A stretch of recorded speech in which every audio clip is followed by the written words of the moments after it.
Kalau misalnya beberapa minggu ini lo sering buka medsos, gue yakin banget pasti atau kemungkinan besar deh, lo pasti udah pernah lihat video yang bakal gue pasang ini.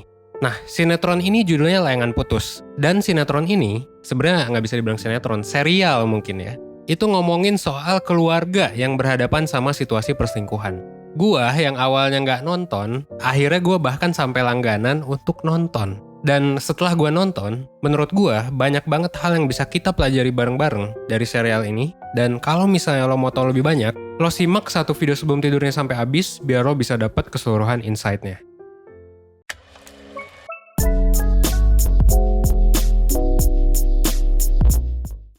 Kalau misalnya lo bener-bener ngeblank gitu ya soal Layangan Putus, gue ceritain sedikit ya, spoilernya juga sekalian. Jadi sinetron ini sebenarnya ngebahas soal kehidupan suami istri.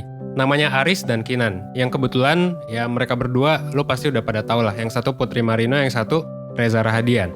Nah, menurut Kinan sebenarnya Aris adalah suami gitu ya, dan papa atau bisa disebut sebagai papip yang penyayang banget. Makanya ketika memang si Kinan baru tahu bahwa Aris ini ternyata selingkuh sama Anya Geraldine atau yang dinamakan di sini Lydia, rumah tangganya akhirnya ya terancam sama kayak Layangan yang putus. Dan akhirnya Kinan dipaksa buat berhadapan sama hal ini. Yang sebenarnya kalau di filmnya sih gue nggak mau spoiler lebih lanjut ya, karena dampaknya jadi banyak banget dan jadi kemana-mana. Bahkan sampai ke kesehatan, bahkan sampai ke probabilitas hidup dan mati.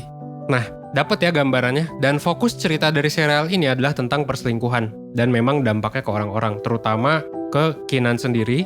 Dan bukan cuma Kinan, efek perselingkuhannya juga dirasain sama anaknya juga, Raya namanya. Dan dirasain juga tentunya sama selingkuhannya, Lydia gitu. Tapi di sini gue nggak bakal banyak bahas soal perselingkuhannya sih. Dan kalau misalnya lo pengen gue bahas tentang perselingkuhan, sebenarnya ada banyak banget video sebelumnya yang gue bahas tentang perselingkuhan. Dan silakan komen aja, mungkin gue akan bikin video part 2 ya. Siapa tahu misalnya lo semua tertarik. Nah, gue bakal ngebahas apa? Gue bakal ngebahas soal hal yang umum sebenarnya, yaitu masalah hidup, termasuk salah satunya perselingkuhan, dan gimana sebenarnya cara mengatasinya dari karakter-karakter di Layangan Putus ini. Dan apa yang kita bisa pelajari. Pada dasarnya, semua orang di dunia ini pasti punya masalah hidup, ya dengan derajat, tipe, dan ya spesifikasi masing-masing pastinya gitu. Jadi apapun masalah hidup yang lo alami saat ini, kalau misalnya lo ngerasa cemas, overthinking, kepikiran, insecure, dan lain sebagainya, ketahuilah bahwa itu adalah hal yang normal dan wajar sih. Tapi yang pasti, ketika masalah hidup itu sudah perlahan-lahan dilewati, tentunya kita jadi belajar hal baru kan, yang bisa ngebuat, ya biasanya sih kita jadi berkembang, jadi lebih oke lah. Dan di serial ini juga sama. Contohnya Kinan, dia harus berhadapan sama fakta kalau suaminya selingkuh, rumah tangganya hancur, dia marah, nangis, frustrasi gitu ya. Sampai dikatain temennya juga. Banyak emosi negatif lainnya yang muncul ketika dia tahu dan dia menanggapi bahwa Aris, suaminya berselingkuh. Tapi ya dia akhirnya sampai ke kesimpulan, ya sebenarnya dia bisa tetap hidup sih dengan baik-baik saja tanpa suaminya gitu, dan besarin Raya sendirian. Seringkali hal yang terjadi adalah ketika ada masalah hidup melanda kita, kadang kita ngerasa kejebak. Dan itu juga yang mungkin udah dirasain sama Kinan, mungkin dirasain sama lo juga. Beberapa dari kita mungkin nggak mau ngehadapin langsung dan justru malah memilih untuk ngehindar. Yang harusnya diceraiin dari awal, nggak dicerai-ceraiin. Yang harusnya kita menghadapi masalahnya malah nggak diomongin. Pokoknya nggak mau mikirin atau nganggap semuanya mungkin baik-baik aja. Jadi denial aja gitu. Atau ada juga yang mau ngehadapin tapi bingung gimana caranya. Ya kenapa? Karena kita nggak belajarnya di sekolah gitu kan. Kita di sekolah belajar gimana caranya ngitung misalnya buah mangga yang dibeli sama si Budi. Tapi kita nggak pernah belajar kan gimana kalau misalnya menghadapi suami yang selingkuh. Dan hal ini banyak bikin orang-orang overthinking tentunya, insecure, dan bahkan marah-marah. Sama kayak gue dan istri gue ketika lagi nonton gitu. Istri gue marah-marah terus gitu ke Lydia. Dan Kinan juga sebenarnya gimana cara mereka menghadapi masalah. Ini adalah respon yang sebenarnya normal dan manusiawi, baik kita di perspektif Kinan atau kita di perspektif penonton. Emang kalau nonton sih udah tahu ya udah ceraiin aja gitu, ngapain ribet-ribet sih? Gitu ngapain harus nuntut, terus nggak jadi nuntut, terus harus drama lagi, ini lagi, itu lagi. Dan ini suatu hal yang sebenarnya Kinan pelajari dengan cukup berat dan prosesnya tuh nggak gampang. Nah, apa sih yang bisa kita pelajari? Hal pertama yang menurut gue bisa kita pelajari dari serial ini adalah sebenarnya di dunia ini tuh ada dua hal. Ada hal yang bisa kita kontrol dan hal yang nggak bisa kita kontrol. Kayak di Layan Kinan yang terakhir ini. Kata-kata itu ngegambarin banget filosofi stoik yang bakal gue jelasin sebenarnya lebih lanjut di sini, terutama masalah yang ngebahas soal dikotomi kontrol, yaitu hal yang bisa kita kontrol dan yang enggak, gitu ya. Hal yang bisa kita kontrol sebenarnya simple, ada pikiran dan aksi kita, udah itu aja.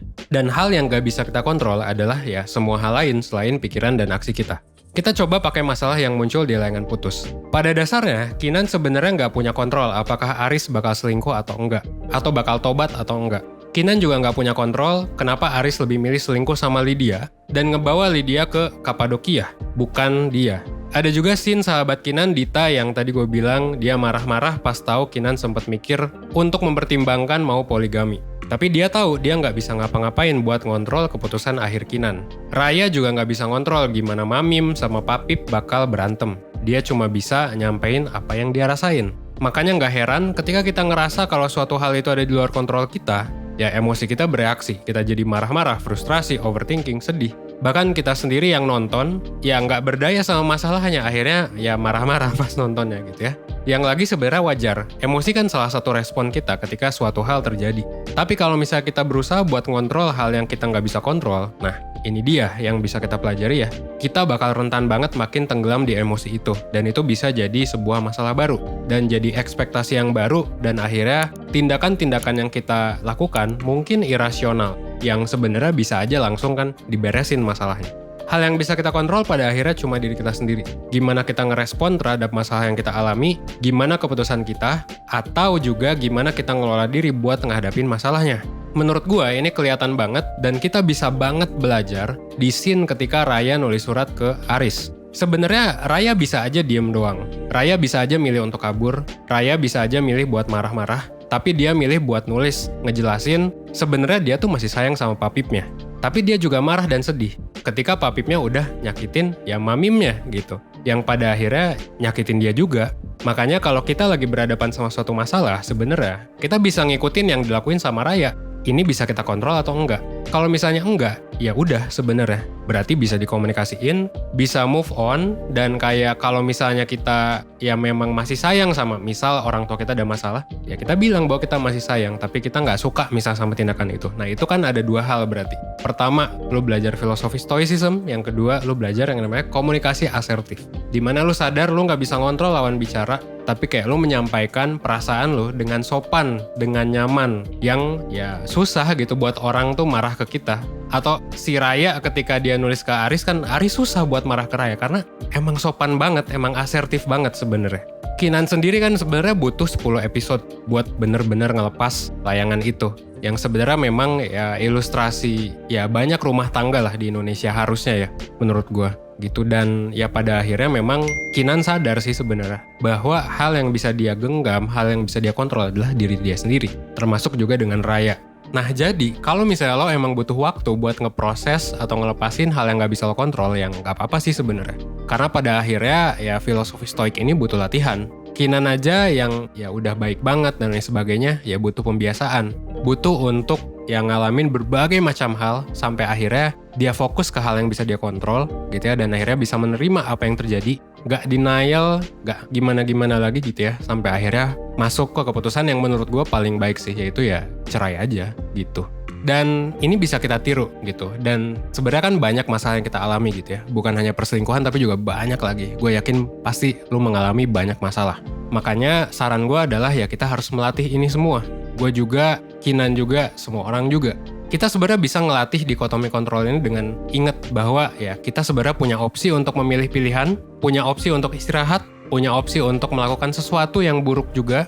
Tapi ya kalau bisa ya milih sesuatu yang memang terbaik buat kita sama buat ya semua orang sih. Dan kita juga ingat bahwa kita juga punya opsi untuk minta bantuan ke orang lain gitu. Sama kayak Kinan yang juga curhat ke support systemnya gitu ya. Meskipun gak enak kan sebenarnya curhat tentang keluarga. Ya pada akhirnya ya curhat akhirnya ke Lola gitu kan, ke Dita, ke mamah kita, ke pokoknya ke orang yang bisa kita percaya gitu.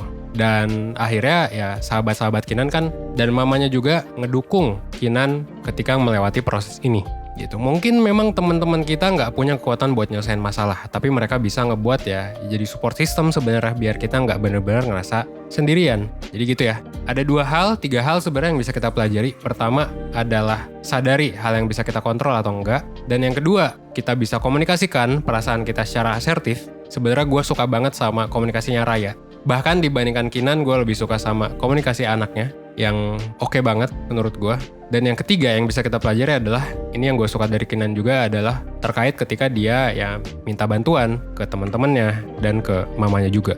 Dan kalau misalnya lo ngerasa kayak lo sedang mengalami masalah dan lain sebagainya, ya saran gue lo coba lakukan 3 hal itu juga gitu. Dan jangan lupa juga bahwa ya sekarang kan banyak layanan kesehatan mental dan lain sebagainya, ya silahkan gitu pilih layanan yang bisa memang ngebantu lo. Kalau misalnya lo ngerasa kayak, oh gue udah minta bantuan ke teman gue masih butuh cerita, nah mungkin lo butuh cerita ke profesional, misal mentor 1% atau psikolog 1%, di mana profesional ini punya kemampuan untuk membantu kita memproses hal yang kita alami ya. Mungkin di film nggak ditunjukin ya Kinan tuh bisa ke psikolog atau kemana gitu, karena ya bisa jadi mungkin ini juga gara-gara ternyata selingkuhnya sama psikolog juga. Tapi harusnya di dunia nyata sih ya ada-ada aja psikolog gitu yang selingkuh, cuman harusnya unlikely sih. Meskipun di sana digambarkan Lydia adalah psikolog anak. Tapi kalau misalnya saran gue ya, kalau misalnya lo mengalami masalah ya silakan ke psikolog sih atau ke mentor 1% ya. Kita semua berhak dapat bantuan, kita semua ya bisa belajar, dan kita semua sebenarnya bisa mengembangkan diri seenggaknya 1% setiap harinya sih. Entah itu dari masalah yang kita alami ataupun dari ini web series gitu ya yang kita tonton di internet. Akhir kata, menurut gue sinetron ini bagus banget buat belajar banyak soal pelajaran hidup gitu ya. Realita kehidupan juga dan dampak dari hal yang kita lakuin. Termasuk juga nerapin filosofi stoik dan komunikasi asertif ketika berhadapan sama banyak masalah. Dan tentunya gimana proses buat mencapai itu, ya butuh proses. Sama kayak Kinan yang 10 episode, wah kita mungkin capek ya nontonnya. Tapi kita bisa belajar ya kayak moto 1%, seenggaknya 1% setiap harinya. Akhir kata, gue Evan di 1%, gue harap video ini bisa ngebantu lo semua. Dan kalau misalnya lo butuh bantuan sekiranya ya silakan aja ke mentor atau psikolognya 1%, oke? Klik link di deskripsi, jangan lupa pakai kode diskon ini. Sekali lagi, gue Evan di 1%, thanks.